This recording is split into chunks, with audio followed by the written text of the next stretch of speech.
High range ഫാമിലിയിലെ ഇച്ചാനെ രക്ഷിക്കാനായിട്ട് പുതിയ പുതിയ അവതാരങ്ങളൊക്കെ വരുന്നത് കണ്ടു. കൊള്ളാം, നല്ല രസമുണ്ട്, ഇഷ്ടപ്പെട്ടു. ഇത് ഞാൻ പരിചയപ്പെടുത്തിയ രണ്ടാമത്തെ പെൺകുട്ടിയുടെ കാര്യമാണ്. ആദ്യത്തെ പെൺകുട്ടി ഒരു കുഞ്ഞു മകളാണ്. ഞാൻ പറഞ്ഞല്ലോ 8ാം ക്ലാസ്സിൽ പഠിക്കുന്ന ഒരു പെൺകുട്ടിയുടെ അടുത്താണ് അവൻ മോശം ചാറ്റ് നടത്തിയത്. അതിനെ പറ്റിയിട്ടുള്ള തെളിവുകൾ അയാളുടെ വീഡിയോയിൽ തന്നെ പറഞ്ഞിട്ടുണ്ട്. ഇനി അതിന് ഞാൻ പ്രത്യേകിച്ചൊരു തെളിവും ആ കുട്ടീനെ ഒന്നും കൊണ്ടുവരേണ്ട കാര്യമില്ലെന്നാണ് ഞാൻ വിശ്വസിക്കുന്നത്. അല്ല, നിർബന്ധമാണെങ്കിൽ അതിനെ കൊണ്ടുവരും. അതിനെ കൊണ്ടൊരു പെറ്റീഷൻ ഞാൻ എന്തായാലും കൊടുപ്പിക്കുന്നുണ്ട്. ഇപ്പോൾ വന്നിരിക്കുന്ന മറ്റൊരു കുട്ടി രേഷ്മയോ അതിൻ്റെ പേരൊന്നും ഞാൻ വ്യക്തമാക്കുന്നില്ല. അപ്പോൾ ആ പെൺകുട്ടിയാണ് ഇപ്പോൾ എല്ലാവരും കൂടെ ചേർന്നിട്ട് ഒന്ന് ബ്ലാക്ക്മെയിൽ ചെയ്ത് ഓടിച്ചിട്ട് പിടിക്കാം എന്നുള്ള രീതിയിൽ നിൽക്കുന്നത്. ഈ പ്രണയിക്കുന്ന സമയത്ത് അല്ലെങ്കിൽ ഒരു പെണ്ണിനെ ചാക്കിടുന്ന സമയത്ത് ആദ്യം ആണുങ്ങൾ ഉപയോഗിക്കുന്ന ഒരു ക്ലീഷേ സംഗതി എന്തെന്ന് പറഞ്ഞാൽ ഭാര്യ കെയർ ചെയ്യുന്നില്ല, ഭാര്യ ശരിയല്ല, ഭാര്യ എന്നെ ടേക്ക് കെയർ ചെയ്യുന്നില്ല. ഇങ്ങനെയാണ് ഒരു പെൺകുട്ടി ആദ്യം വലയിൽ എടുത്താനായിട്ട് സംസാരിച്ചു തുടങ്ങുക. മന്ദബുദ്ധികളായ പെൺകുട്ടികൾ വിചാരിക്കും അപ്പോൾ അയാൾ നല്ലൊരു വ്യക്തിയാണ്, എനിക്ക് അയാളെ സൂചിപ്പിക്കാൻ പറ്റും, എനിക്ക് ഭാര്യയേക്കാൾ നന്നായിട്ട് പെർഫോം ചെയ്യാൻ പറ്റും എന്നൊക്കെ തെറ്റിദ്ധരിച്ചുകൊണ്ടാണ് പല പെണ്ണുങ്ങൾ പോയി ചാടി കൊടുക്കുന്നത്. അതൊരു യൂസ്ഡായ ഒരു സംഗതിയാണ്. അതാണ് ഞാൻ പറയുന്നത്. ഏതെങ്കിലും ഒരുത്തൻ വന്ന്, അതും വിവാഹം കഴിഞ്ഞ ഒരുത്തൻ പ്രണയം എന്ന് പറയുമ്പോൾ അവനെ സൂക്ഷിക്കണമെന്ന് പറയുന്നത് അതുകൊണ്ടാണ്. വിവാഹമോചനം കഴിഞ്ഞ ഒരുത്തനാണെങ്കിൽ കുഴപ്പമില്ല, ഭാര്യ മരിച്ച ഒരാളാണെങ്കിൽ കുഴപ്പമില്ല. അല്ല, ഭാര്യ നിലനിൽക്കുന്ന ഒരുത്തൻ വന്ന് നമ്മളോട് ഭാര്യയെ പറ്റി മോശം പറയുന്നുണ്ടെങ്കിൽ അവനൊരു ഡിസ്റ്റൻസ് മെയിൻറ്റെയിൻ ചെയ്യുക. ബിക്കോസ് അവൻ നമ്മളെ ടാർഗറ്റ് ചെയ്യാൻ വേണ്ടിയിട്ടാണ് ഭാര്യയെ പറ്റിയിട്ടുള്ള കുറ്റം നമ്മളടുത്ത് ഒന്ന് പറയുന്നത്. സോ ഇതിൽ വീണു പോകുന്ന കുട്ടികളായിരിക്കും ധാരാളം. എനിവേ, ഈ കുട്ടി ചെയ്ത തെറ്റാണോ ശരിയാണോ എന്ന് വിശകലനമൊക്കെ അങ്ങ് സോഷ്യൽ മീഡിയ കിടന്ന് നടത്തുന്നുണ്ട്. നന്നായിട്ട് നടത്തിക്കോളൂ. ഒരാൾക്കാണ് പ്രശ്നമെങ്കിലല്ലേ നിങ്ങൾക്ക് ആ കുട്ടിയെ ടാർഗറ്റ് ചെയ്യാൻ പറ്റൂ. എന്തായാലും അവള് ഇന്ന് രാവിലെ തന്നെ കൊണ്ടുപോയി സ്റ്റേഷനിൽ പരാതി കൊടുത്തിട്ടുണ്ട്. ഈ വിഷയത്തിന്റെ മേൽ എന്ത് നടപടി എടുത്താലും അവൾ അതിന് സഹകരിക്കുമെന്ന് മാത്രമല്ല, ഈ പറഞ്ഞ മല്ലു ഫാമിലിക്കെതിരെയും അവളെ ടാർഗറ്റ് ചെയ്ത അമലിനെതിരെയും അവൾ കംപ്ലൈന്റ് കൊടുത്തിട്ടുണ്ട്. ഓൾറെഡി ഞാൻ തന്നെയാണ് ഇത് ഇനിഷ്യേറ്റീവ് എടുത്തിട്ടുള്ളത്. ആ കുട്ടി പോയി കംപ്ലൈന്റ് കൊടുത്തിട്ടുണ്ട്. ഇനി മുന്നോട്ട് അവളുടെ ചാനൽ പരിശോധിക്കാനോ അല്ലെങ്കിൽ അവളുടെ ചാറ്റ് ഹിസ്റ്ററി എടുക്കാനോ ഏത് രീതിയിലുള്ള സഹകരണത്തിനും ഒരു പോലീസ് പൂർണ്ണ സമ്മതം എഴുതി കൊടുത്തിട്ടുണ്ട് ആ പെൺകുട്ടി. അത്രയും ധൈര്യമായിട്ട് ആ പെൺകുട്ടി അത് പോയി ചെയ്തിട്ടുണ്ടെങ്കിൽ അവൾ ചെയ്തത് ശരിയാണോ തെറ്റാണോ എന്നുള്ളത് അവിടെയുണ്ട്. ഞാൻ വേണമെങ്കിൽ അതിൻ്റെ റെസിപ്റ്റ് കാണിച്ചു തരാം. അത് ഞാൻ എന്തായാലും എൻ്റെ ഭാഗത്ത് നിന്ന് എനിക്കങ്ങനെ തെളിവില്ലാതെ ഒരു കാര്യം കൊണ്ട് ഞാൻ ഇറങ്ങത്തില്ല എന്നുള്ളതൊരു ബോധ്യമാണ്, എൻ്റെ ബോധ്യമാണ്. ബാക്കിയുള്ളവരുടെ കാര്യം എനിക്കറിയില്ല. ഇനി രണ്ടാമതൊരു കുട്ടി വന്നിട്ടുണ്ട്. ഇത് മൂന്നാമത്തതാണേ. ആദ്യത്തെ കുട്ടി ഒരു കൊച്ചുകുട്ടിയായിരുന്നു. അതിൻ്റെ പേരിൽ വഴക്കുണ്ടായിട്ടുണ്ടായിരുന്നു. ഒരു വിവാഹം പങ്കെടുക്കുന്ന സമയത്ത് അവിടെ വെച്ച് കള്ളു കുടിച്ചുകൊണ്ടിരുന്നപ്പോഴത്തേക്ക് ആരോ വിളിച്ചിരുന്നു. ആ കുട്ടിയുടെ ബന്ധുക്കൾ വിളിച്ചിരുന്നു. അവരോട് ഇതുപോലെ സംസാരിച്ചിട്ട് എന്തൊക്കെ മോശം അങ്ങോട്ട് അയച്ചു കൊടുത്തതിൻ്റെ പേരിൽ അവർ വിളിച്ച് സംസാരിച്ച് അവസാനം അവൻ സോറി എഴുതി ഇട്ട് കോംപ്രമൈസ് ചെയ്തെന്ന് അവൻ തന്നെ അവൻ്റെ വീഡിയോ പറഞ്ഞ ആദ്യത്തെ കുട്ടി. അവൻ പറഞ്ഞതിൽ അവൻ്റെ ലിസ്റ്റില്ല ആദ്യത്തത്. രണ്ടാമത്തതാണ് ഇന്നലത്തെ സംഭവം, മല്ലു ഫാമിലി റിലേറ്റഡ് ആയിട്ടുള്ളത്. മൂന്നാമത്തെ ആൾ വന്നിട്ടുണ്ട്. മൂന്നാമത്തേതാണല്ല, ഞാൻ പറഞ്ഞില്ലേ 30ഓളം പേരാണ് നമ്മളിത് റിലേ തുടങ്ങുന്നതായിരിക്കും. അത് അവനോട് ഞാൻ പറഞ്ഞതാണ്, ഇങ്ങോട്ട് കയറരുത്, ഞാനിത് റിലേ ആയിട്ട് കൊണ്ടുപോകും, നിർത്തൂല എന്നുള്ളത്. തെളിവില്ലാതെ പൂർണ്ണ ബോധ്യമില്ലാതെ ഒരു വിഷയമായിട്ട് ഇറങ്ങത്തില്ല. ഇത് അമിക്കബിളി സോൾവ് ചെയ്യാനുള്ള ഇഷ്യൂ കൂടെ ഞാൻ പറഞ്ഞുതരാം. ഞാനത് പറഞ്ഞുതരാം. വാശി വിടുക. ഇത് ആർക്കും പ്രശ്നമില്ല. കുഞ്ഞാറ്റ എന്ന പെൺകുട്ടിയെ നീ ട്രബിൾ ചെയ്യാതിരിക്കാം. നീ ഉപദ്രവിച്ച പെൺകുട്ടികൾ എല്ലാവരും ഒന്നിച്ചു വന്ന് നിനക്കെതിരെ പെറ്റീഷൻ കൊടുക്കും. വിടത്തില്ല. മര്യാദയ്ക്ക് ആ പ്രോബ്ലം സോൾവ് ചെയ്ത് നീ നിന്റെ വഴി നോക്കുക. നിന്റെ സോഷ്യൽ മീഡിയയിൽ നിന്റെ കാര്യങ്ങൾ ഇടുക. അതിനപ്പുറം മറ്റുള്ളവരെ മോശപ്പെടുത്താനായിട്ട് നീ തുടർന്നാൽ, നീ അതിനകത്തിരുന്ന് ഗർജിച്ചാൽ, നീ എത്രത്തോളം ടോക്സിക് സാധനമാണെന്ന് നീ തന്നെ പറഞ്ഞിട്ടുണ്ട്. എല്ലാ തെളിവുമുണ്ട് ഞങ്ങളുടെ കയ്യിൽ. അപ്പോൾ അത് വെച്ച് മുൻപോട്ട് പോവുക തന്നെ ചെയ്യും. നീ എൻ്റെ കോണ്ടാക്ട് ലിസ്റ്റിൽ കുഞ്ഞാറ്റിയോ കുഞ്ഞാറ്റിയുടെ വീട്ടുകാരോ ഉണ്ടോന്നും കൂടെ നോക്ക്. അതും ഞാൻ തരാം. എൻ്റെ കോണ്ടാക്ട് ലിസ്റ്റ് എടുക്കാൻ ഞാൻ ഇപ്പോഴും നിർബന്ധിക്കുകയാണ്, എടുക്കുക. അവരാരും എന്നോട് സംസാരിച്ചിട്ട് പോലുമില്ല. പക്ഷേ ഇത് ഒരു സോഷ്യൽ ഇഷ്യൂ ആയതുകൊണ്ട് ഞാൻ എടുത്തത് തന്നെയാണ്, താഴെ വയ്ക്കൂല ഞാൻ. അപ്പോൾ ഇനി ആ പെൺകുട്ടിയെ, മല്ലു ഫാമിലി ആയിരുന്നാലും ശരി തന്നെ, ആരായിരുന്നാലും ശരി തന്നെ, ആ പെൺകുട്ടിയെ ഉപദ്രവിക്കാനായിട്ട് കയറുന്നവർ ഈ പെൺകുട്ടിയും കൂടെ ഉപദ്രവിക്കാൻ ചെന്ന് കയറുക. ഓരോ മനുഷ്യരോടും ഇവൻ ചെയ്യുന്നത് ഇങ്ങനെ. ഞങ്ങൾ ഓരോരുത്തരെയും കൊണ്ടുവരുമെന്ന് പറഞ്ഞത് അതുകൊണ്ടാണ്. 1-2 പേരെടുത്തല്ല ഇവൻ ചെയ്തിട്ടുള്ളത്. കുഞ്ഞാറ്റയുടെ ജീവിതം തകർത്തത് ഈ പെൺകുട്ടിയാണെന്ന് നരേഷൻ പലരും എഴുതി കണ്ടു. പലരും മല്ലു ഫാമിലിയുടെ കാര്യം പറഞ്ഞുകൊണ്ട് വരുന്നത് കണ്ടു. അവൻ്റെ കൂടെ ഉറങ്ങിയതിൻ്റെ തെളിവൊന്നും കൊടുക്കാൻ ഒക്കത്തില്ല. അവനും അവളും തമ്മിൽ ബന്ധമുണ്ടെന്ന് പറഞ്ഞ വ്യക്തിയാണ് നിങ്ങൾ ചോദ്യം ചെയ്യേണ്ടത്. ആ പെൺകുട്ടി അതിനകത്ത് ഉറച്ചു തന്നെ നിൽക്കുന്നുണ്ടല്ലോ. പിന്നെന്താ? പിന്നെ അതിനിട്ട് വരട്ടുമ്പോൾ അതൊരു പാവം കുഞ്ഞായതുകൊണ്ടല്ലേ അത് കേട്ടത്. ഇനി ആ അബദ്ധം ആരും കാണിക്കാതിരിക്കുക, മറ്റുള്ളടത്ത് സംസാരിക്കാൻ പോകാതിരിക്കുക എന്നുള്ളതാണ് നിങ്ങൾക്ക് പറയാനുള്ളത്. നിങ്ങൾ പോലീസ് സ്റ്റേഷനിൽ പറയുക. അവിടെ പെണ്ണുങ്ങളുണ്ട്, ലേഡി പോലീസ് ഓഫീസേഴ്സ് ഉണ്ട്. നിങ്ങൾ അവിടെ പോയി പറയുക. അവർ കേൾക്കും, നിങ്ങൾക്ക് അവർ സപ്പോർട്ട് ചെയ്ത് തരും. അല്ലാതെ ഇവന്മാരുടെ വലയിൽ പോയി ചാടി കൊടുക്കാതിരിക്കാം.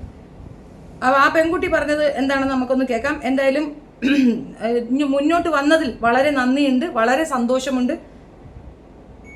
നമുക്ക് ഇതുപോലുള്ള അവസരങ്ങൾ വരുമ്പോൾ, നമ്മളെപ്പോലുള്ളവർ ഇതുപോലെ ട്രബിളിലായി നിൽക്കുമ്പോൾ നമ്മളെ കൊണ്ട് പറ്റുന്ന സഹായം നമ്മൾ ചെയ്യുക തന്നെ ചെയ്യണം. അതിൽ ഈ പെൺകുട്ടിയെ ഞാൻ അപ്രീഷിയേറ്റ് ചെയ്യുന്നു. എടാ നിങ്ങളോട് അമൽ എന്തോ സംസാരിച്ചേ? എന്തോ അമല് തന്നോട് എന്തോ പറഞ്ഞിട്ടുള്ളത്? ഞാനത് പറഞ്ഞായിരുന്നു കുഞ്ഞാച്ചനോട്. കുഞ്ഞാറ്റനോട് പറഞ്ഞോ? പക്ഷെ ഇപ്പൊ യൂട്യൂബിൽ എല്ലാത്തിലും എന്റെ പേര് പറഞ്ഞിട്ടാണ് ഓരോ പ്രശ്നം ഉണ്ടായിക്കൊണ്ടിരിക്കണേ. എന്തോ ഞാൻ കള്ളത്തരം പറയണോ അല്ലെ ഞാൻ അവരുടെ കുടുംബം തകർക്കാൻ വേണ്ടിട്ട് ഞാൻ കണ്ടായിരുന്നു. അപ്പം എനിക്ക് എന്തോ ചെയ്യണ്ടെന്ന് അറിഞ്ഞൂടെ? എന്റെ വീട്ടിലൊന്നും അറിഞ്ഞിട്ടില്ല. ഞാൻ കഴിഞ്ഞ ദിവസം ഞാനത് സത്യം പറഞ്ഞ ഈ പറഞ്ഞ പോലെ ഒരാവശ്യം ഉണ്ടായില്ല. പുള്ളിക്കാരൻ തന്നെ ഡ്രാഗ് ചെയ്തിട്ട് ഇവിടം വരെ എത്തിച്ചല്ലേ. തന്റെ അടുത്തും മറ്റേ പൊന്നൂസിന്റെ എന്തോ പറയണേ, പൊന്നൂസിനെ പറ്റിയിട്ടും അവന്റെ അമ്മേനെ പറ്റിയിട്ടൊക്കെ പറഞ്ഞിട്ടാണ് കുഞ്ഞാറ്റയുടെ അമ്മ പറഞ്ഞ എന്റെ അടുത്ത്. തന്റെ അടുത്താണ് പറഞ്ഞിട്ട് എടാ എന്താണ് എന്റെ അടുത്ത് പൊന്നൂസിനെ പറ്റി പറഞ്ഞാല് കോമൺ ആയിട്ട് ഇങ്ങനെ പറഞ്ഞ കൂട്ടത്തില് കുറെ ആൾക്കാരെ പറ്റി ഇങ്ങനെ പറഞ്ഞേക്കണമെന്നല്ലാതെ സ്പെസിഫിക് ആയിട്ട് പൊന്നൂസിനായിട്ട് ഒരു റിലേഷൻ ഉണ്ടായിരുന്നു എന്നോട് പറഞ്ഞിട്ടില്ല.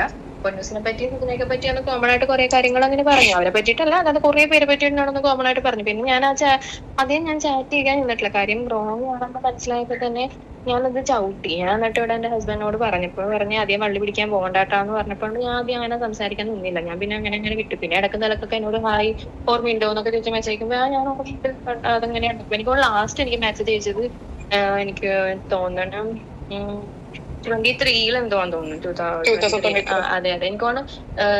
ടൈം പറയാനാണെങ്കിൽ ഇത് തന്നെ കുഞ്ഞാറ്റ മിക്കൂനെ പ്രത്യേകിച്ചെടുക്കുന്ന സമയത്താണ്. എനിക്ക് ആ ടൈമിൽ തന്നെ മെസ്സേജ് തന്നേരം എന്റെ അടുത്തും ഇങ്ങനെ പറഞ്ഞതാണ് മറ്റേ പൊന്നൂസായിട്ട് ഉണ്ടായിരിക്കണതും അവന്റെ അമ്മേനെ, അതായത് അവളുടെ അമ്മേനെ വരെ. അതൊന്നും എന്നോട് പറഞ്ഞിട്ടില്ല കേട്ടോ. അതൊക്കെ ഞാനിപ്പോ ഇതിനോട് സംസാരിച്ച് ഇങ്ങനെ ഓരോ കാര്യങ്ങളൊക്കെ പറഞ്ഞു വന്നപ്പോഴാണ് ഇങ്ങനെയൊക്കെ പറഞ്ഞിട്ടുണ്ട് കൊച്ചിയെന്നും പറഞ്ഞിട്ട് എന്നോട് സങ്കടം പറഞ്ഞു. അതൊന്നും എന്നോട് പറഞ്ഞിട്ടുണ്ടായിരുന്നില്ല. എന്നോട് ഇങ്ങനെ റാൻഡമായിട്ട് കുറെ കാര്യങ്ങൾ സംസാരിച്ചു അങ്ങനെ. അപ്പൊ നമ്മൾ കൂടുതൽ എനിക്ക് സത്യം പറഞ്ഞാല് ഞാനിങ്ങനെ ഇറങ്ങിപ്പോയി കല്യാണം കഴിച്ചൊരു വ്യക്തിയാണ്. അപ്പൊ കുഞ്ഞാറ്റയുടെ ലൈഫ് കാണുമ്പോഴേക്കും എനിക്ക് എന്റെ ലൈഫായിട്ട് ഭയങ്കരമായിട്ട് റിലേറ്റ് ചെയ്യാൻ പറ്റുമായിരുന്നു. അപ്പൊ എനിക്ക് അവളോട് സംസാരിക്കണം, ഇങ്ങനെ ഓരോ സങ്കടപ്പെട്ട ഓരോ വീഡിയോ ഒക്കെ കാണുമ്പോഴേക്കും ഞാൻ ആ ടൈമിൽ ഇങ്ങനെ ഇരിക്കുമ്പോൾ എനിക്ക് അവളോട് സംസാരിക്കണം എനിക്ക് ഭയങ്കര താല്പര്യം ഉണ്ടായിരുന്നു, ആഗ്രഹം ഉണ്ടായിരുന്നു. എനിക്ക് അതേ ആഗ്രഹത്തിന്റെ പുറത്താണ് ഞാൻ മെസ്സേജ് അയച്ചത്. അങ്ങനെയാണ് ഞാൻ കുഞ്ഞാറ്റയ്ക്ക് ഞാൻ മെസ്സേജ് അയച്ചപ്പോൾ കുഞ്ഞാറ്റ നോക്കുന്നുണ്ടായിരുന്നില്ല. അങ്ങനെ ഇവിടേക്ക് ഇങ്ങനെ ഒരു ദിവസം രാത്രി ഞാനിങ്ങനെ ജസ്റ്റ് ഇങ്ങനെ സ്ക്രോൾ ചെയ്തോണ്ടിരിക്കുന്ന സമയത്ത് പെട്ടെന്ന് നമുക്ക് സജഷൻ വരുമല്ലോ. അപ്പൊ എനിക്ക് ഇവന് വേറൊരു അക്കൗണ്ട് ഉണ്ടെന്ന് എനിക്ക് അറിയില്ലായിരുന്നു. നമ്മൾ കോമൺ ആയിട്ടുള്ള ഒരു ഒഫീഷ്യൽ അക്കൗണ്ട് ഉണ്ടല്ലോ ഇവരുടെ, ഞാൻ ഫോളോ ചെയ്തോണ്ടിരിക്കുന്നത് ആക്ച്വലി. അപ്പൊ ഞാൻ സ്ക്രോൾ ചെയ്തപ്പോ പെട്ടെന്ന് സജഷൻ കണ്ടപ്പോഴേക്കും ഓക്കെ അവനല്ലേ എന്ന് വിചാരിച്ചിട്ട് ഞാൻ ജസ്റ്റ് ഇങ്ങനെ റാൻഡം ആയിട്ട് ഞാൻ ഫോളോ റിക്വസ്റ്റ് അയച്ചതാ. അയാൾക്ക് റിക്വസ്റ്റ് അയച്ചു. അപ്പൊ തന്നെ അക്സെപ്റ്റ് ചെയ്തു. അപ്പൊ തന്നെ എനിക്ക് ഹായ് എന്ന് പറഞ്ഞ മെസ്സേജ്. അപ്പൊ ഞാൻ ഭയങ്കര എക്സൈറ്റഡ് ആയി. Okay Amali message. അപ്പൊ എനിക്ക് സംസാരിക്കാലോ. അപ്പൊ ഞാൻ സാരി കയറി മെസ്സേജ് അയച്ചത് ഹായ് എന്തൊക്കെയാണ് ഇങ്ങനെയൊക്കെയാണ് ഞാൻ പിന്നെ സംസാരിക്കാൻ എനിക്ക് താല്പര്യമുണ്ട്, എനിക്ക് ജസ്റ്റ് ഒന്ന് നേരിട്ട് കാണണം, ഞാൻ വന്ന് എനിക്ക് കാണാൻ പറ്റും എവിടെ വീട് എന്നൊക്കെ പറഞ്ഞാൽ അങ്ങനെ ഞാൻ മെസ്സേജ് അയച്ച് തുടങ്ങിയത്. ഞാൻ ഹസ്ബൻഡ് ദിവസം വരാന്നൊക്കെ പറഞ്ഞു. അങ്ങനെയാണ് ഒരു കോൺവെർസേഷൻ മുമ്പോട്ട് ബിൽഡ് ചെയ്ത് പോകാൻ കാര്യം. അപ്പൊ ഞാൻ ഇടയ്ക്ക് എന്നോട് സംസാരിക്കുമ്പോ ഞാനിങ്ങനെ ചോദിക്കുന്നുണ്ട് കുഞ്ഞാറ്റ നമ്പർ എവിടെയും ഞാൻ വരാം ഇപ്പൊ ചോദിക്കുമ്പോ പുള്ളിക്കാരനാ ഞാൻ പറയാം ഇപ്പൊ ഒരു പ്രശ്നം കഴിഞ്ഞേ ഉള്ളൂ. ഞാൻ എന്റെ അടുത്ത് പറഞ്ഞിട്ടുള്ളത് ഒരു പ്രശ്നം കഴിഞ്ഞിട്ടുള്ളൂ, ഇനിയും പ്രശ്നം ഉണ്ടാക്കരുത്. ഇനിയിപ്പോ ഞാൻ നിങ്ങളോട് മെസ്സേജ് അയക്കണതായാലും വിളിക്കണതായാലും നിങ്ങൾ ചെന്ന് പ്രശ്നം ഉണ്ടാക്കരുത്, വേറൊരു പെൺകുച്ചി ഇതുപോലെ തന്നെ ചെന്ന് പറഞ്ഞു കൊടുത്തു എന്നൊക്കെ ഇവൻ എന്റെ അടുത്ത് പറഞ്ഞു. അതെ അങ്ങനെ പറഞ്ഞു കൊടുത്തിട്ട് ഒരു പ്രശ്നം കഴിഞ്ഞേ ഉള്ളൂ. അപ്പൊ അതുകൊണ്ട് ഞാൻ പതുക്കെ അവതരിപ്പിക്കാം, ഞാൻ പറഞ്ഞാലും എന്താണ് ഞാനായിട്ട് നമ്പർ തന്നു പറയരുത് എന്നൊക്കെ അങ്ങനെയാണ് എനിക്ക് മെസ്സേജ്. എന്നിട്ട് എനിക്ക് നമ്പർ തന്നു. നമ്പർ തന്നപ്പോ ഞാൻ കുഞ്ഞാറ്റനായിരിക്കും വിചാരിച്ച് വാട്സാപ്പിൽ മെസ്സേജ് അയച്ചപ്പോ അതും ഇവൻ തന്നെയായിരുന്നു. ഇത് എന്റെ പേഴ്സണൽ നമ്പറാണ്, ആർക്കും കൊടുക്കരുത്, ഞാൻ പറയാം അന്നേരം വന്നാൽ മതി. എനിക്ക് അന്നേരം എനിക്ക് സ്ഥലത്തിന്റെ പേര് ഓർമ്മയില്ല. ഈ സൈഡില് വലിയൊരു പാടമൊക്കെ ആയിട്ട് ഒരു സ്ഥലത്ത് താമസിച്ചു വരും, ഫ്രണ്ട് ഒക്കെ ആയിട്ട് കിണറൊക്കെ ഉള്ള ഒരു വീട്. അവിടെ വെച്ചിട്ടായിരുന്നു അന്നേരമായിരുന്നു. അപ്പൊ ഞാനിങ്ങനെ ഇടയ്ക്ക് ഞാൻ ഇങ്ങനെ പറയുമ്പോ ഇങ്ങനെ സംസാരിക്കുമായിരുന്നു എന്താണ്. അപ്പൊ പറയുമ്പോ ഞാൻ പറയാം. അപ്പൊ ഒരു ദിവസം എന്തായാലും അപ്പോഴും ആദ്യം എനിക്കൊരു ഇതൊന്നും എനിക്കൊന്നും തോന്നിയില്ല കേട്ടോ. തോന്നിയില്ല. എനിക്ക് ഒരു ദിവസം ഇങ്ങനെ സംസാരിച്ചപ്പോ ഞാൻ എന്റെ കാര്യം പറഞ്ഞപ്പോഴേക്കും എന്നോട് പറഞ്ഞു വന്നാൽ മതി എന്ന് പറഞ്ഞു. ഞാൻ കൂട്ടാൻ വരാന്ന് പറഞ്ഞു. എന്നോട് പറഞ്ഞു ഞാൻ ഒന്ന് കൂട്ടിക്കിട്ട് പോകാന്ന് പറഞ്ഞു. ഞാൻ പറഞ്ഞു നേരത്തെ ഞാൻ വന്നോളാം, ഞാൻ ഹസ്ബൻഡും കുട്ടിയായിട്ട് വന്നോളാം. അപ്പൊ പറഞ്ഞു അത് സാരമില്ലല്ലോ വന്നാൽ മതി, ഞാൻ കൂട്ടിയിട്ട് കാണിച്ചിട്ട് ഞാൻ വീട്ടിൽ ഡ്രോപ്പ് ചെയ്യാം. ഞാൻ പറഞ്ഞേ വേണ്ട, ഞാൻ ഹസ്ബൻഡായിട്ടെ വന്നോളാം, എന്റെ ഹസ്ബൻഡ് എന്നെ കൊണ്ടുവരാന്ന് പറഞ്ഞിട്ടുണ്ട് എന്നൊക്കെ പറഞ്ഞു. അങ്ങനെ പറയുമ്പോൾ എനിക്കൊരു ചെറിയ സ്പെല്ലിമിസ്റ്റേക്ക് തോന്നി. അതിനുശേഷം ഞാൻ പിന്നെ അങ്ങനെ സംസാരിക്കാൻ പോകുന്നില്ല. അപ്പൊ തന്റെ അടുത്ത് മറ്റേ കോമൺ ആയിട്ട് പറഞ്ഞ കൂട്ടത്തിൽ ഇവരുടെ ഒക്കെ കാര്യം പറഞ്ഞതോ? അത് അതിന് മുന്നെയാണ്. അതിന് മുന്നേ നമ്മൾ സംസാരിച്ച കൂട്ടത്തിൽ അങ്ങനെ ഓരോ കാര്യങ്ങളൊക്കെ പറഞ്ഞ് ഇങ്ങനെ പ്രശ്നം ഉണ്ടെന്ന് പറഞ്ഞില്ലേ, ലൈക്ക് ഞാൻ പതുക്കെ പറയാം, ഒരു പ്രശ്നം കഴിഞ്ഞേ ഉള്ളൂ, ഒരു ഫ്രണ്ട് വീട്ടിലെന്തോ നിൽക്കാൻ വന്നിട്ട് എന്തോ ഇഷ്യൂ ഉണ്ടായ കാര്യമൊക്കെ എന്നോട് പറഞ്ഞു. അപ്പൊ അത് കഴിഞ്ഞേ ഉള്ളൂ, അതുകൊണ്ട് ഞാൻ പതുക്കെ പറയാം എന്നൊക്കെ പറഞ്ഞ് അങ്ങനെ വിശേഷങ്ങൾ പറഞ്ഞ കൂട്ടത്തിലാണ് ഇങ്ങനെ ഓരോ കാര്യങ്ങളൊക്കെ. അപ്പൊ ഞാൻ ചോദിച്ചത് എന്ത് പറ്റിയെന്ന് ചോദിച്ചപ്പോഴാണ് ഇങ്ങനെ ഇങ്ങനെ പറഞ്ഞത് അങ്ങനെയായിരുന്നു ഇങ്ങനെയായിരുന്നു, അപ്പൊ അവിടെ പോയപ്പോ ഇങ്ങനെ പറ്റി അങ്ങനെ പറ്റി എന്നൊക്കെ പറഞ്ഞു. അങ്ങനെ പറഞ്ഞ കൂട്ടത്തിലാണ് ഇങ്ങനെ കുറച്ച് ആൾക്കാരെ പറ്റിയിട്ട് അതിന്റെ അടുത്ത് മറ്റേ ആ ചിന്നു എന്ന് പറഞ്ഞ കുട്ടീനെ പറ്റിയിട്ട് പൊന്നു പറഞ്ഞ പിന്നെ കുട്ടീനെ പറ്റിയിട്ടൊക്കെ പറഞ്ഞിട്ടുണ്ടോ? ചിന്നുനെ പറ്റി, ചിന്നു എനിക്ക് സത്യം പറഞ്ഞാൽ എനിക്ക് മനസ്സിലായില്ല ചിന്നു ആരാന്ന്, അതിനെ എനിക്ക് അറിയില്ല കേട്ടോ. അതിനെപ്പറ്റി എന്നോട് പറഞ്ഞിട്ടില്ലടാ. സുജിനെ പറ്റിയിട്ടാണെങ്കിലും പൊന്നൂസിനായിട്ട് റിലേഷൻ ഉണ്ടെന്നുള്ള രീതിയിൽ എന്നോട് പറഞ്ഞിട്ടില്ല. സുജിന്റെ നാട്ടിലെ കോമ്പാക്ട് അതിന്റെ സാധനങ്ങളുടെ സുജിന്റെ കാര്യം എങ്ങനെയാണ്, സുജിന്റെ സ്വഭാവം, പൊന്നൂന്റെ സ്വഭാവം എങ്ങനെയാണ്, അവന്റെ അനിയത്തിയില്ലേ അതിന്റെ സ്വഭാവം എങ്ങനെയാണ്, അങ്ങനെ റാൻഡമായിട്ട് അവരുടെ വീട്ടിലെ കാര്യങ്ങൾ പറയുന്നതല്ലാതെ റിലേഷൻഷിപ്പ്, പൊന്നിനോട് റിലേഷൻഷിപ്പ് പൊന്നുമായിട്ട് റിലേഷൻഷിപ്പ് ഉണ്ടാകുന്നല്ല എന്റെ അടുത്ത് പറഞ്ഞത്. പൊന്നുമായിട്ട് ഇവന് മറ്റേ ഇത് ഉണ്ടായിട്ടുണ്ടെന്നാ പറഞ്ഞത്. അതാ പറഞ്ഞത്. അങ്ങനെ അത് നിങ്ങൾ പറഞ്ഞിട്ടില്ല, അത് എന്നോട് പറഞ്ഞിട്ടുണ്ടായിരുന്നില്ല. എന്താണ് അല്ലാതെ കോമൺ ആയിട്ട് അവിടെ അങ്ങനെയൊക്കെയാണ് നടക്കുന്നത്, ആ ഫാമിലി പോക്കിൽ അവനങ്ങനെയാണ് ഇവൻ ഇങ്ങനെയാണെന്ന് പറയും. അങ്ങനെ കോമൺ ആയിട്ട് പറഞ്ഞിട്ടുണ്ടായിരുന്നു. Okay okay. അപ്പൊ ഞാനും ഇങ്ങനെ അത് കൂടുതലായിട്ട് ഇങ്ങനെ ചോദിക്കാന്ന് പോയി. നമ്മൾ അല്ലേ എന്തായാലേ നമ്മൾ കാണാൻ അങ്ങനെ ഒന്നല്ലേ, ഇത് നമ്മളെല്ലാം അറിയുന്നുണ്ടോ, യൂട്യൂബിൽ ഇങ്ങനെ ഭയങ്കര ഗ്ലോറിഫൈ ചെയ്ത് നിൽക്കുവാണെന്നൊക്കെയുള്ള രീതിയിൽ അങ്ങനെ പറഞ്ഞ് ഞാൻ പിന്നെ അതിനെ പറ്റി കൂടുതൽ ചോദിക്കാനോ പിടിക്കാനൊന്നും ഇല്ല. ഇപ്പൊ കഴിഞ്ഞ ദിവസം ഇങ്ങനെ ആന്റിനോട് സംസാരിച്ചപ്പോഴാണ് ആന്റി പറഞ്ഞ കൊച്ചെ എന്നെ പറ്റി വരും അവൻ പറഞ്ഞിട്ടുണ്ട് കൊച്ചെ ഇങ്ങനെയൊക്കെ എന്നൊക്കെ. ആന്റി എന്റെ അടുത്ത് പറഞ്ഞത് തന്നോടും ഇങ്ങനെയൊക്കെ പറഞ്ഞിട്ടുണ്ട്, പൊന്നൂസിന്റെ കാര്യമൊക്കെ പറഞ്ഞിട്ടുണ്ട്. ഇല്ല, പൊന്നൂസിന്റെ കാര്യം ഞാൻ പറഞ്ഞത് ഇതാണ് വെച്ചാല് ഇങ്ങനെ സുജിനെ പറ്റി പൊന്നൂസ് പാവമാണ്, സുജിൻ ഭയങ്കരമായിട്ട് പേടിപ്പിച്ച് നിർത്തിയേക്കുവാണ്, സുജിനെ ഇത്തിരി എന്താണ് ഭയങ്കര സാധനമാണ് എന്നുള്ള രീതിയിൽ. അല്ലാണ്ട് പൊന്നൂസിനായിട്ടൊരു സെക്സ് റിലേഷൻഷിപ്പ് ഉണ്ടായിട്ടുണ്ടെന്ന് എനിക്ക് പറഞ്ഞിട്ടില്ലടാ. എന്റെ അടുത്ത് മാത്രമേ പറഞ്ഞിട്ടുള്ളൂ തോന്നുന്നു. അതിനെപ്പറ്റി പറഞ്ഞിട്ടില്ല. പൊന്നൂസിന്റെ കാര്യങ്ങളൊന്നും പറഞ്ഞിട്ടില്ല. പൊന്നൂസിനായിട്ട് പറഞ്ഞില്ല, സുജിനായിട്ടുള്ള കാര്യങ്ങളാണ് പറഞ്ഞേക്കുന്നത്. സുജിൻ ഭയങ്കര ഇതാണ്, അവനത്ര ശരിയല്ല എന്നുള്ള രീതിയിൽ. പൊന്നൂസ് ഭയങ്കര പാവമാണെന്നാണ് എന്നോട് പറഞ്ഞേക്കണം, അതൊരു പാവം കൊച്ചാണ് എന്നുള്ള രീതിയിൽ. ഇത് പാവം കൊച്ചാണെന്ന് എന്റെ അടുത്ത് പറഞ്ഞിട്ടുണ്ട്. പിന്നെ തന്റെ അടുത്ത് സുജിന് ഇതുപോലെ തന്നെ വേറെ റിലേഷൻഷിപ്പ് ഉണ്ടായിരുന്നു എന്ന് പറഞ്ഞിട്ടുണ്ടോ? അവൻ ഭയങ്കര സാധനമാണ്, അവൻ ആള് ശരിയല്ലാന്ന് പറഞ്ഞിട്ടുണ്ടായിട്ട് കൊള്ളത്തില്ലെന്നൊക്കെ പറഞ്ഞിട്ട് ഞാൻ വായിച്ചു കമന്റ്, ഞാൻ വായിച്ചായിരുന്നു. ഞാൻ വായിച്ചോണ്ടിരിക്കുവായിരുന്നു, ഞങ്ങൾക്ക് ഇതൊക്കെ കൊണ്ടോണ്ടിരിക്കുകയായിരുന്നു. ഞാനിപ്പോ ഡെലിവറി കഴിഞ്ഞ് കിടക്കുവാണ്. ഞാനിപ്പോ കുഞ്ഞാറ്റോട് പറഞ്ഞായിരുന്നു ഏത് വഴി എവിടെ വേണമെങ്കിലും പോണേ എനിക്ക് കുഴപ്പമുണ്ടായില്ല, പക്ഷെ ഞാനിപ്പോ ഡെലിവറി കഴിഞ്ഞ് കിടക്കും, അടുത്ത് സെറിനായിരുന്നു. അപ്പൊ ഞാനിപ്പോ അതുമായിട്ട് നടക്കുന്നോട് ഞാനിപ്പോ കഴിഞ്ഞ ഹസ്ബൻഡിനോട് ഞാൻ ഇങ്ങനെ കാര്യം പറഞ്ഞു. കാര്യം അന്ന് ഞാൻ ഇവരിങ്ങനെ മെസ്സേജ് അയച്ചു വന്ന സമയത്ത് തന്നെ ഞാൻ ഓൾറെഡി ഞാൻ എന്റെ ഹസ്ബൻഡിനോട് പറഞ്ഞായിരുന്നു ഇങ്ങനെ അവനാള് ശരിയല്ല, എനിച്ചില്ല അവൻ ആൾത്തിരി റോങ് ആണെന്ന് പറഞ്ഞപ്പോഴേക്കും തന്റെ അടുത്ത് വീട്ടിൽ വന്ന് പിക്കാന്ന് പറഞ്ഞ അത്രമാത്രം അവൻ റോങ്ങായിട്ട് സംസാരിച്ചിട്ടുള്ളോ? എന്താണ് വെച്ചാൽ വീട്ടിൽ നിന്നല്ലേ എറണാകുളത്ത് ഞാൻ വന്ന് പിക്ക് ചെയ്യാൻ, എന്നിട്ട് നമുക്ക് ഒരുമിച്ച് കാണാന്നുള്ള രീതിയിൽ. എന്നിട്ട് അതേ എൻ്റെ അടുത്ത് പറഞ്ഞോളൂ. അപ്പോഴേ എനിക്ക് മനസ്സിലായി. പിന്നെ ഞാൻ അങ്ങനെ ഓക്കെ ശരി എന്നൊക്കെ പറഞ്ഞു. പിന്നെ ഞാൻ ചാറ്റ് ചെയ്തിട്ടില്ല, ഞാൻ അങ്ങനെ കിടക്കും. പിന്നെ ഇവൻ ഇടയ്ക്ക് വന്നിട്ട് ഹലോ ഹറിയന്റെ സ്റ്റാറ്റസ് കാണുമ്പോഴോ ഹലോ അറിയാവൂ എന്നൊക്കെ ചോദിച്ചാൽ അറിയുമോ നടന്നു പോയാൽ ചോദിച്ചാൽ ഇങ്ങനെ എന്തെങ്കിലും റാൻഡമായിട്ട് മെസ്സേജ് അയക്കണമെങ്കിൽ ഊന്നൊക്കെ പറഞ്ഞിട്ട് റിപ്ലൈ കൊടുക്കുന്നുണ്ട്. പിന്നെ ഞാൻ സംസാരിച്ചില്ല. ഇന്നലെ സുജിന്റെ ഫോണിൽ കോൺഫറൻസ് അമലിനെ വിളിച്ചു കഴിഞ്ഞപ്പോ അമല് പറയാ എന്നെ അറിയേയില്ലെന്ന്. ഞാൻ കണ്ടായിരുന്നു.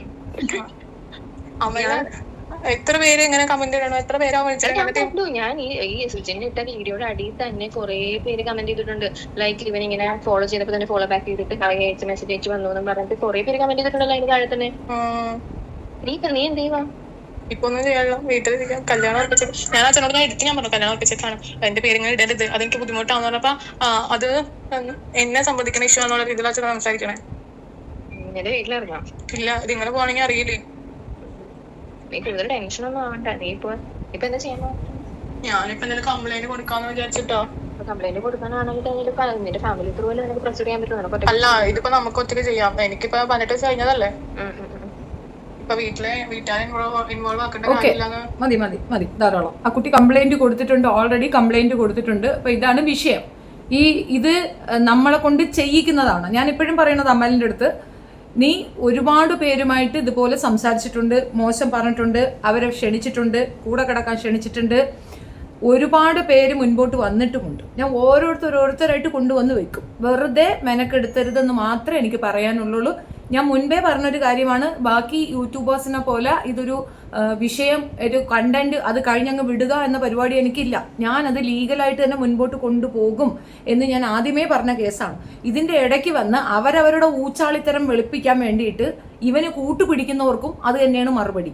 വെറുതെ പെൺകുട്ടികളെ വിളിച്ച് ബ്ലാക്ക് മെയിൽ ചെയ്യാനായിട്ട് ഒരുത്തരും നിൽക്കണ്ട, അത് നടക്കുന്ന കേസല്ല. വെറുതെ ആ കുട്ടികളെ ശല്യം ചെയ്യണ്ട. അവരെന്തിനു സംസാരിച്ചു, അവരെന്തിനു അത്രയും നേരം എന്റർടൈൻ ചെയ്തു? കുഞ്ഞുങ്ങളാണ്, അവരുടെ അടുത്ത് അതുപോലത്തെ രീതി സംസാരിച്ചത് കൊണ്ടാണ് അവർക്ക് അങ്ങനെ സംസാരിക്കേണ്ടി വന്നത്. അതിനപ്പുറം ഒന്നുമില്ല.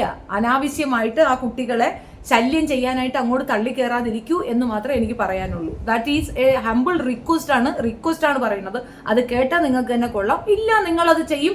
വീണ്ടും ഇതുപോലെ ആ പെൺകുട്ടികളെ തന്നെ വിളിച്ചിട്ട് ടാർഗറ്റ് ചെയ്യാനാണ് ലക്ഷ്യമെങ്കിൽ ഇപ്പുറത്ത് നിന്നും ഉണ്ടാവും എന്നുള്ളൂ. ഈ കുട്ടികളെ എല്ലാം എക്സിക്യൂട്ട് ചെയ്തിട്ട് ഇതിനെതിരെ ഈ വൃത്തികേടിനെതിരെ ശക്തമായി നിൽക്കും. ദയവ് ചെയ്തിട്ട് പെൺകുട്ടികളോട് പറയുന്നതാണ്, ഈ സെലിബ്രിറ്റികൾ എന്ന് പറയുമ്പോൾ നമ്മളെ പോലെ കുറച്ച് ആൾക്കാർ തന്നെയാണ്. അവർക്ക് വേറെ പുതിയതായിട്ട് എന്തെങ്കിലും പ്രത്യേക സാധനങ്ങളൊന്നും ഇല്ല. നിങ്ങൾ അനാവശ്യമായി തെറ്റിദ്ധരിച്ച് ഇവറ്റുകളുടെ ഒന്നും വഴിയിൽ പോയി വീഴാതിരിക്കൂ പ്ലീസ്. ദയവ് ഇത് മനസ്സിലാക്കൂ. അത്രയേ ഉള്ളൂ. അപ്പോൾ ഇനി കൂടുതൽ വിവരങ്ങളുമായി വീണ്ടും വരുന്നതായിരിക്കും. ഹൈ റേഞ്ച് ഫാമിലി എന്ന് പറയുന്ന ആ ഒരു അമലിൻ്റെ കാര്യമാണ് ഞാൻ ഈ പറഞ്ഞിട്ടുള്ളത്. കുഞ്ഞാറ്റയുമായിട്ടുള്ള ഡിവോഴ്സിന് ശേഷമാണ് ഈ ഒരു വിഷയത്തിൽ കുഞ്ഞാറ്റയെ വീണ്ടും ടാർഗറ്റ് ചെയ്ത് കുഞ്ഞാറ്റയെ മോശപ്പെടുത്തിക്കൊണ്ട് വീണ്ടും കയറാനായിട്ട് നിൽക്കുന്നത് കൊണ്ട് മാത്രമാണ് നമുക്ക് ഇതിനകത്ത് ഇടപെടേണ്ടി വരുന്നത്. അല്ലെങ്കിൽ ഞാൻ ഇതിനകത്ത് ഇടപെടേണ്ട ആവശ്യമൊന്നുമില്ല. പിന്നെ ഞാൻ ആരാ എന്താന്ന് ചോദിച്ചു കഴിഞ്ഞാൽ ഈ വിഷയം എൻ്റെ ടേബിളിൽ വന്നു, ഞാൻ ഹാൻഡിൽ ചെയ്യുന്നു, അത്രയേ ഉള്ളൂ. അതും കൃത്യമായ രേഖയില്ലാതെ വെറുതെ അലിഗേഷൻ അല്ല. ആ പെൺകുട്ടി കൊടുത്ത കേസുണ്ട്, ആ പെൺകുട്ടി പരാതി കൊടുത്തിട്ടുണ്ട്, അവൾക്ക് പരാതി ഉണ്ട്, ഇതുവരെ ഇല്ലായിരുന്നു, ഇനിയുണ്ട്. ആർക്ക് വേണമെങ്കിലും കക്ഷി ചേരാം. നിങ്ങൾ ആർക്കെതിരെയും നിങ്ങൾക്ക് ആർക്കും ഇവനെ കൊണ്ട് ശല്യം ഉണ്ടായിട്ടുണ്ടെങ്കിൽ അവരൊക്കെ മുൻപോട്ട് വരണമെന്നാണ് പറയണത്. ആ കുഞ്ഞാറ്റയെ രക്ഷിക്കാൻ വേണ്ടിയിട്ട് നമ്മളെല്ലാവരും ഒന്നിച്ച് നിൽക്കണമെന്നാണ് എനിക്ക് റിക്വസ്റ്റ് ഉള്ളത്. നിങ്ങൾ മുൻപോട്ട് വരിക. ഇങ്ങോട്ട് വന്നു കഴിഞ്ഞാൽ ഒരാളുടെയും പേര് വിവരങ്ങൾ വെളിപ്പെടുത്തത്തില്ല. ഇനി ഈ പെൺകുട്ടിയുടെ പേര് വെളിപ്പെടുത്തുകയാണെങ്കിൽ വെളിപ്പെടുത്തുന്നവർക്കുള്ള പണി പോലീസ് കൊടുത്തോളും. കാരണം അവർ പരാതി കൊടുത്ത ശേഷം പിന്നെ ആ സ്ത്രീക്കെതിരെ ഇതുപോലത്തെ വൾഗറി പേപ്പറും പേനയും ഇതും കൊണ്ട് അങ്ങോട്ട് ഇറങ്ങുന്നുണ്ടെങ്കിൽ ബാക്കിയുള്ളത് അവർ ചെയ്തോളും. അവർക്കറിയാം എന്ത് ചെയ്യണമെന്നുള്ളത്. ആ കുട്ടി ഇപ്പോൾ ഇരയാണ്. അങ്ങനെയുള്ള ഒരു കുട്ടിയുടെ പേര് പബ്ലിഷ് ചെയ്യുന്നവർക്കൊക്കെ കിട്ടിക്കോളും. അത് ആരാണോ എഴുതുന്ന അവർക്ക് കിട്ടിക്കോളും, അത്രയേ ഉള്ളൂ. ആ കുട്ടി വന്നൊരു വലിയ കാര്യമാണ് പറഞ്ഞത്. അവനിപ്പം ഈ പെൺകുട്ടികളോട് പറഞ്ഞു ഇനി ആരോടത്തൊക്കെ ഇത് പറയത്തില്ല. വീട്ടിൽ കയറ്റാൻ കൊള്ളാവുന്നവനാണോ? ഇവനെ വീട്ടിൽ കയറ്റാൻ കൊള്ളാമോ? ഇവനെ കൂടെ നിർത്തുന്നവരെ എങ്ങനെ വിചാരിക്കണം? അവൻ്റെ അമ്മായിയമ്മയായിട്ട് വരെ അവന് സഹകരണം ഉണ്ടെന്നല്ലേ അവൻ പറഞ്ഞിരിക്കുന്നത്. അങ്ങനെയുള്ളവനെ വീട്ടിൽ കയറ്റാതിരിക്കുന്നതിന് പകരം പറഞ്ഞവരെ തലയിൽ കയറുകയാണോ വേണ്ടത്? അതിനെ ഒറ്റപ്പെടുത്തുകയാണോ വേണ്ടത്? ഈ വിഷയം, അതായത് ഇവർ സെപ്പറേറ്റ് ആയി എന്ന് അറിഞ്ഞതിന് ശേഷം മാത്രമാണ് ഈ പെൺകുട്ടി ആ പെൺകുട്ടിയായിട്ട് കോൺടാക്ട് ചെയ്തത്. എൻ്റെ ലിസ്റ്റ് ഉണ്ടല്ലോ. ഈ വിഷയങ്ങളൊക്കെ അവന് മുമ്പേ ആ കുട്ടി അറിഞ്ഞിരിക്കുന്നു. ഒരുപാട് പേരുമായിട്ട് അവനിക്ക് ഉണ്ട്. ഇതൊക്കെ പോട്ടെ, കുഞ്ഞാറ്റയായിട്ട് നീ സംസാരിച്ചല്ലോ, അതെന്താ? നീ മാന്യനാവാൻ നിൽക്കല്ലേ? നിന്റെ മാന്യതയൊന്നും ഇവിടെ എടുക്കത്തില്ല. അത്രത്തോളം നീ കിടന്ന് കളിച്ചിട്ടുണ്ട്. അപ്പോൾ അത് ഞങ്ങൾക്കൊക്കെ വ്യക്തമായതുകൊണ്ട് തന്നെയാണ് ഈ വിഷയം എടുത്തിട്ടുള്ളത്. ചുമ്മാ തൊലിക്കാനായിട്ട് ഇങ്ങോട്ട് വന്ന് കയറണ്ട, അത്രയേ ഉള്ളൂ.